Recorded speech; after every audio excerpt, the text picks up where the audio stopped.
La nuit est calme et sombre dans le parc. Les lumières, comme des points blancs sur un écran noir. Le silence inconfortable dans le mouvement d'ombre. Les lumières, comme des points de respiration dans un champ de chagrin. Cet éternel horizon de vie nous donne comme unique option de s'arrêter pour observer.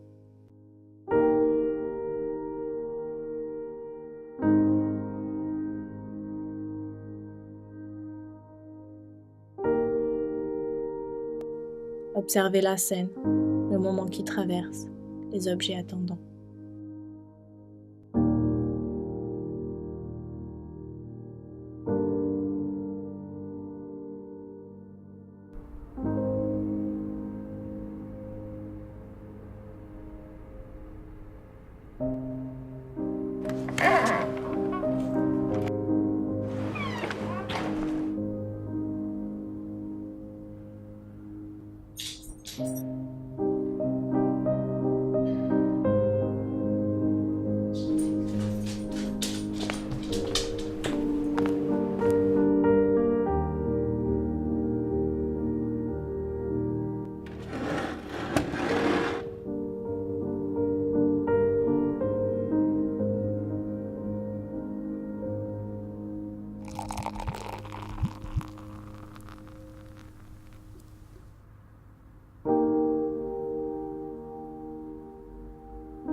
Observer les choses du passé et leurs effets dans le présent.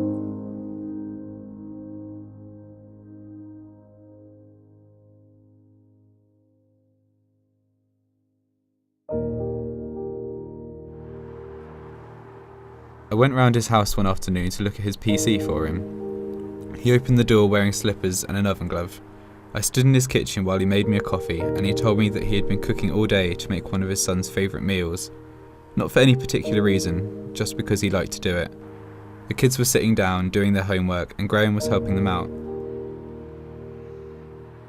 I remember thinking that his kids were really lucky to have a dad like that, and I was pretty jealous.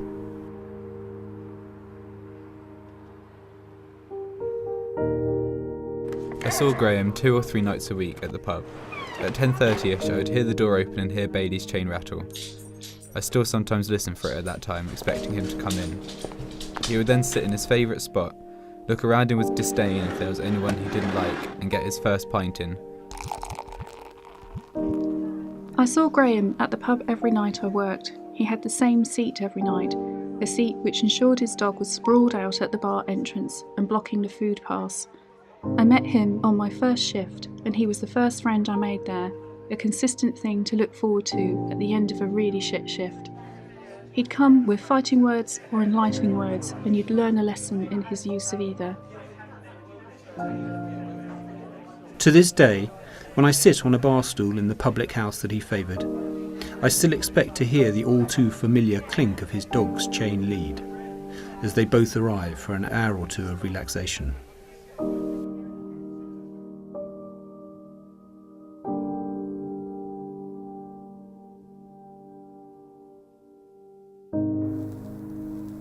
As an ex-smoker, I felt an empathy with smokers who wanted to give up the habit. Graham was a smoker who didn't want to quit, at all. He wouldn't hold his cigarette between his fingers between puffs, rather he'd leave it burning in the ashtray. This was very irritating, and I told him so. He respected my honesty and we began to speak. This was the beginning of our friendship. I first met Graham McPhee in the Cricketer Public House in Putney around 1996. I regarded him with some curiosity. He was the quiet man at the end of the bar. He rarely spoke and always adopted the same slightly unusual pose, hands flat on the bar with his thumbs curled around the edge. It looked like he was constantly trying to push the bar over.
Graham was always dressed well, with a well-groomed moustache to finish the look.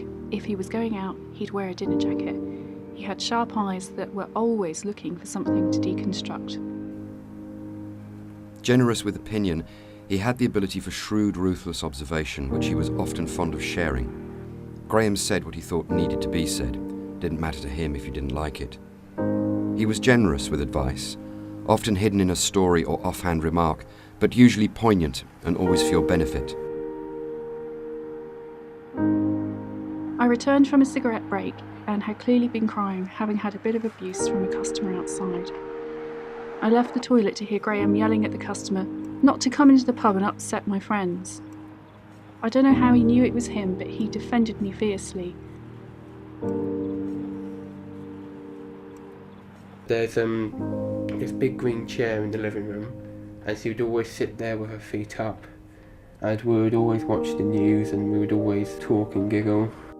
I was having difficulty at school when I was young, and she was always there to sort of help me with my work and to congratulate me on all the things I've achieved.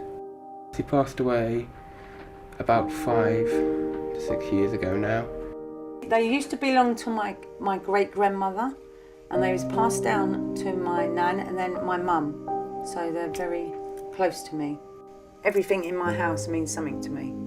My mum passed away about 15 years ago now. Neil was a friend from school. We just basically had a laugh, went swimming, tried to avoid getting stung by stingrays, and it was a really good holiday with him. 3 years ago, he died in a motorbike accident over in Thailand. Kind to the kind, indifferent to many, did not suffer fools. A sharp, intent listener who missed nothing, loved to laugh and growl in equal measure. Radically conservative, never lost for words. The last time I saw him, I was walking out of the pub, about to go back to Australia for a holiday. He said what he always said when people were going away for a while. "Hey, Tony." I turned. "Fuck off."